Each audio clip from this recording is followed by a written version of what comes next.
Hi, friends. It's Annika Russo. Happy Advent to you all. I wanted to share with you a story and a tradition from my family. My family is Swedish, and we have a tradition called rice pudding or risgrut that we make at Christmas time. But it's yummy all the time. And the tradition is that, well, you know what? Let me just tell you the story, and then you'll know the tradition too. This story is called Annika's Secret Wish by Beverly Lewis.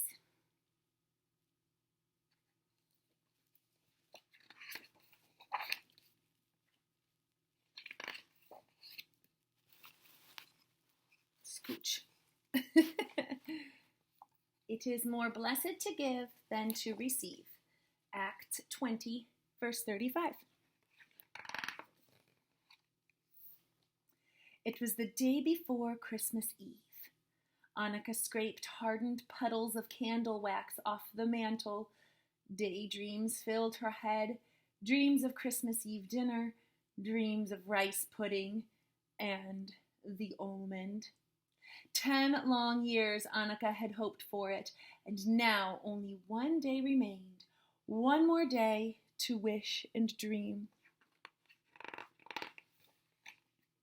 Eric, her brother, broke the stillness as he tap-danced a red yo-yo on the gleaming wood floor. "Give it back, it's mine," little Davy called, reaching for the yo-yo with his crutch.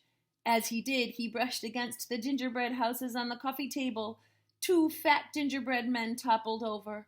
Oh, careful! Annika scurried over to rescue her bread men.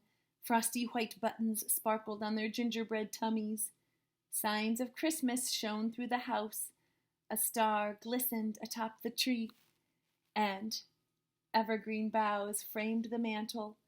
Gilded apples and walnuts hung in clusters from pine boughs, and there were candles, one in each window, to light the way for Jesus, the Christ child. Annika placed a long, narrow box in Davy's hands. "Here's something to keep you busy," she said, and he began to count out 10 new tapers.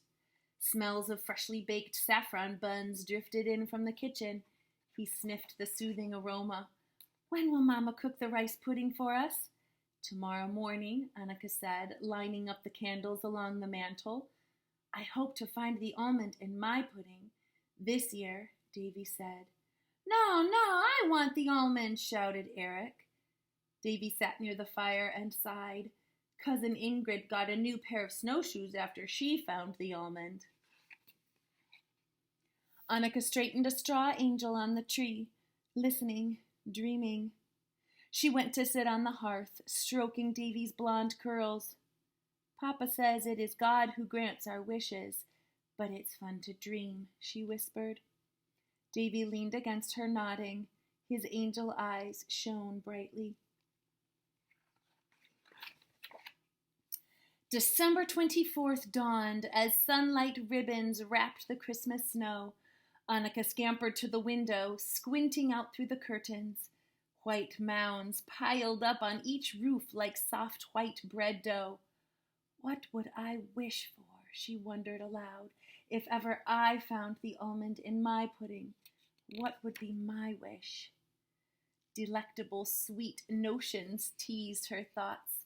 A mountain of truffles coated with cocoa, perhaps? Enormous bowls of peppermint ice cream? Sighing deeply, Annika considered her truest yearning. A secret wish, to be sure. Above all else, she longed for a dashing black pony. A pony to ride with the wind. Tappity tap tap. Downstairs came gentle knocking. Annika snatched up her bathrobe and flew to answer the front door. A group of school friends stood on the snowy steps. Their voices rang out, "Good Yule," as they presented a plate full of star cookies. "And Merry Christmas to you," Annika said, accepting the sweets. "Come inside and warm up a bit." Eric came into the parlor, rubbing his sleepy eyes. Davy appeared next, his crutch tucked under his arm. Annika and her friends gathered around the tree, admiring its handmade ornaments. Tonight's the night for rice pudding, she announced with glee. Don't forget the almond, one girl remarked. It's never been in my pudding, Eric complained. Annika nodded. The almond has tricked me too, my whole life. I got my wish, said one of the girls, an adorable new kitten, the year I had the almond. Davy leaned heavily on his crutch, attending to every word. Soon Mama appeared wearing a smock apron. Merry Christmas to all of you, she greeted the girls, smiling. Then she motioned to Annika. I'm ready for your help now, dear. Annika and her friends said their goodbyes. Outside, the children called back their holiday wishes as sunbeams kissed their heads. Hurrying to the kitchen, Annika helped stir the simmering white rice. She crossed her fingers behind her back as Mama mixed in the heavy cream and finally a single almond. Please, God, let it be my year, she prayed. That evening, relatives chattered in the living room while tapers twinkled on the mantel. You are welcome. We welcome you to share our smorgasbord, Papa said, showing the guests to the kitchen, where the Christmas ham, red cabbage, tart applesauce, and sweet sausages were laid out on the sideboard. The dining room table shone under a coppery glow. Davy, wearing an elf hat, was seated first. Papa prayed a Christmas blessing, then speared a piece of rye bread with his fork. He dipped it into a kettle of hot pork and sausage drippings. Davy wiggled impatiently. Why do we do this every Christmas Eve? He asked Annika. Because it's Swedish tradition, she whispered back. There was hope in her brother's eyes, and he shivered momentarily. The feast began with codfish, served with boiled potatoes and white sauce. Annika's feet danced under the table. It was hard to eat fish when her thoughts were on the almond. At last it was time for the children's rice pudding. Davy trembled, holding his stomach. Oh, Mama, I feel sick, he said.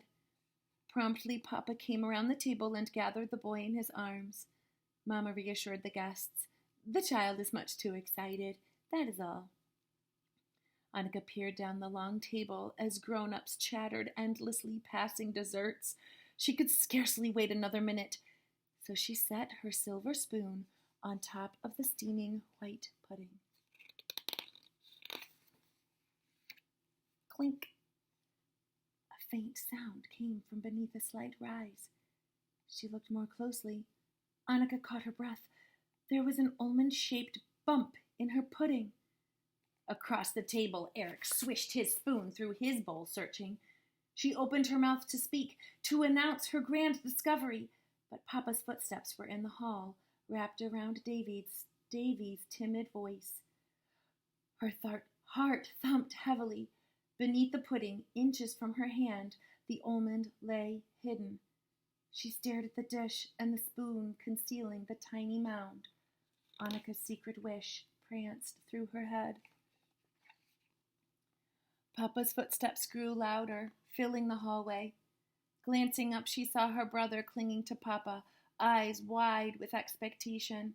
She struggled with fanciful thoughts, fairyland dreams, the beautiful ebony pony. What would make Davy most happy this Christmas, she wondered. Oh, dear little brother, how he longed to run and play, to walk without a crutch, and finding the almond would surely make his heart glad. In contrast, she thought of owning a dazzling pony, of bounding through the meadow, the wind in her hair. What would Jesus want me to do, she wondered. She hesitated for only a moment. Then, without ever being noticed, Annika traded her dessert dish for her little brother's. The silver spoon remained atop the untouched pudding. Soon Papa brought the boy around to be seated. Reaching for his spoon, Davy scooped into the pudding. His laughter was strong and true. The almond! I found the almond! Annika clapped her hands with the others and put on her best smile. Make a wish, darling boy, said Mama. All eyes were on Davy. Annika held her breath as though holding it might make her brother's wish come true. In one swift motion, Davy raised the spoon and the almond triumphantly over his fuzzy hat, toppling his wooden crutch to the floor. He pinched up his face and whispered, "I hope and pray for," his gentle voice trailing away. But Annika heard the wish, and tears clouded her eyes. She knew the almond could bring smiles and laughter, but only God could make a miracle. She gave her brother a joyful hug. Maybe this was Davy's year.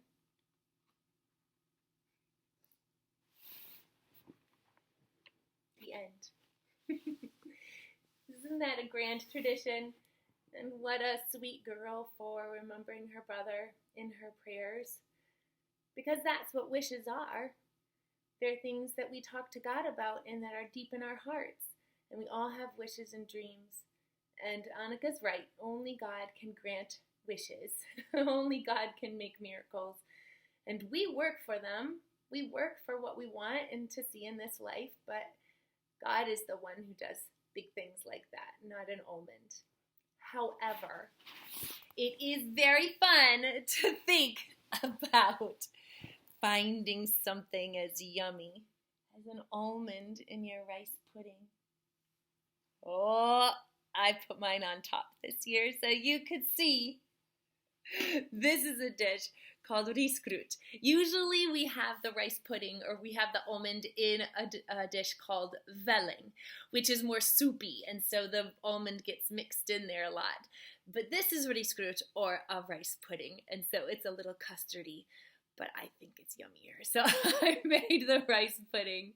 I wish you all an amazingly blessed Advent. See you all soon.